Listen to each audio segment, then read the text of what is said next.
સુરતમાં મોડલની કારને આગ ચાંપી દેવામાં આવી હતી। આ મુદ્દે કાર્યવાહી કરવામાં આવી અને મુખ્ય આરોપીની પોલીસ તરફથી ધરપકડ કરી લેવામાં આવી છે। પોલીસ દ્વારા સુરતમાં મોડલની મર્સિડીઝ કારને આગ ચાંપી દેવામાં આવી હતી।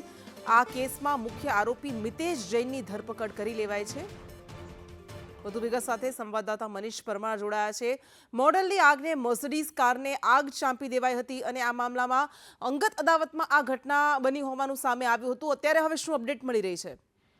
બિલકુલ વાત કરીએ તો થોડા દિવસ અગાઉ વેસુ વિસ્તારમાં રહેતી મોડલ છે તેની જે મર્સિડીઝ કારને આગ લગાવી દેવામાં આવી હતી। એટલું જ નહીં પરંતુ તેના કાકાની કારને પાંદેસરામાં હતી ક્રેટા તેને પણ આગ લગાવી દેવામાં આવી હતી। આ ઘટનાના જે સીસીટીવી સામે આવ્યા હતા ત્યારે સીસીટીવીના આધારે વેસુ પોલીસે તપાસ હાથ ધરી હતી। ત્યારે બે યુવક છે તે કેમેરામાં કેદ થઈ ગયા હતા। આ બંને યુવકની ગઈકાલે જે વડોદરાથી વેસુ પોલીસે ધરપકડ કરી હતી ત્યારે તપાસ હાથ ધરવામાં આવી હતી। આ તપાસમાં ચોંકાવનારો ખુલાસો સામે આવ્યો છે કે મિતેશ જૈન નામનો જે વ્યક્તિ છે તેને જ આ આગ લગાવવાનું કહ્યું હતું। બંને વ્યક્તિને મિત્રો હોય તેથી મોડલ છે તેની સાથે બદલો લેવાનો કે મોડલે છે તેની પર દુષ્કર્મનો આરોપ મૂકીને કેસ પણ કર્યો હતો અને જેમાં તેની ધરપકડ પણ થઈ હતી। તેની અદાવત રાખીને આ મિતેશ જૈન છે તે મોડલ સાથે સતત બદલો લેવામાં માંગતો હોય ત્યારે સોશિયલ મીડિયા પર તેને બદનામ પણ કરી હતી। સમગ્ર મામલાને લઈને અત્યારે મિતેશ જૈન છે મુખ્ય આરોપી જે કાપડનો વેપારી છે તેની વેસુ પોલીસે ધરપકડ કરી અને વધુ તપાસ હાથ ધરી છે।